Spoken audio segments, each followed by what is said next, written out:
I think. By the way, congratulations. For those who don't know, you were one of the designers for Blue Beetle. Oh yes. Oh yeah. Yes. Last time we talked, we couldn't say anything about Yeah, it. you could. Yeah, I was just like, Yep, wait a minute. I texted NDA. him, I'm like, you could have said something. He stopped himself. That should have been a dead giveaway when he stopped himself in that last one. He's like, oh yeah.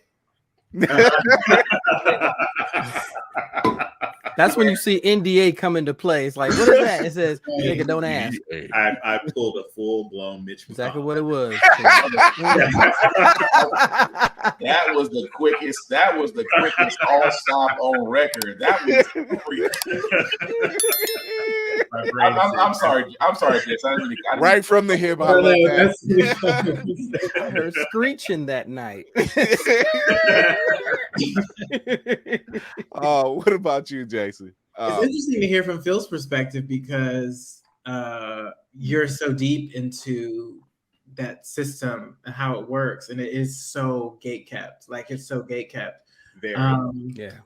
I feel like I've been interfacing a lot with the independent comic community. So in the 3 or 4 years, the 3 years I say since like 2020 was when people started to congeal.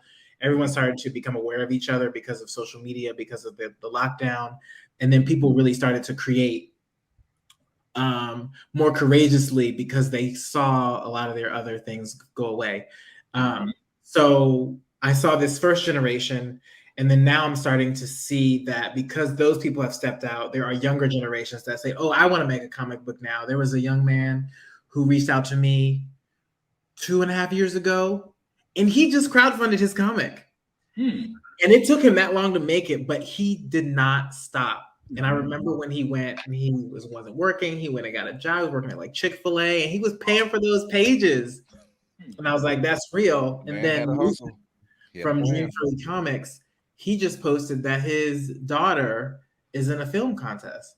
And so I started thinking, I'm like, well, what if Newton hadn't started writing Crescent City Monsters? Like, what if he had a would she have felt as empowered to go forward in film? And to be encouraged and to be connected, right? Because Newton has relationships now that he probably was able to, to like, it works faster. Yeah. So I think what we're seeing is the access open, whether it be within Hollywood, it's opening smaller, but I think in the independent landscape, the access is opening, number one, from technology, number two, from the number of people that are kind of in it, who can provide mentorship to those others that are coming up. And I think it's really beautiful to see, and people are telling stories that they want to read. So it's really not feeding a market.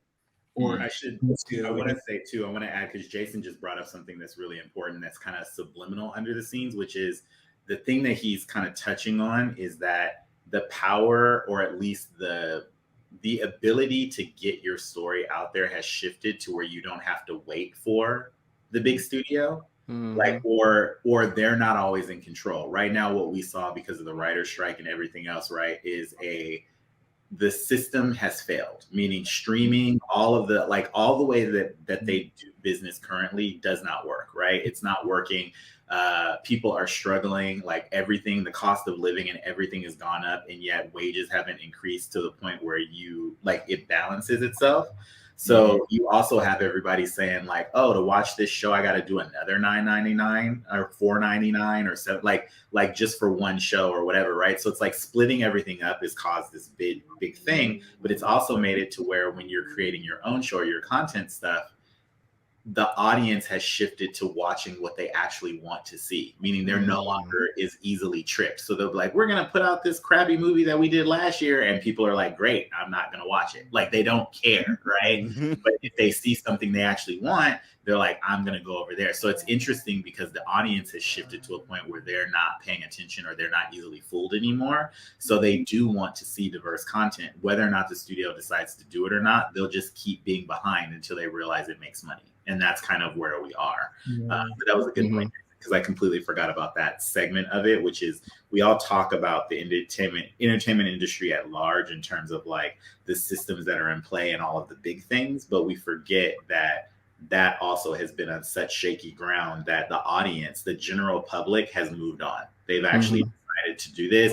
People got a lot of stuff at home now, so even going to the movies now is like like some people want to go, and then others like, or they're just like, at bare minimum, you'll be like, I must see that in the theater, or I'll wait till that comes home. We didn't have that option years ago, where it was just like you go to the theater, or you're waiting to go a year or months to see whatever that movie was, right? So with options comes choice, and I think that that's changed the landscape of content, or what we're putting out, basically. And that's why you come over to Blurred Station. There you go. Yeah.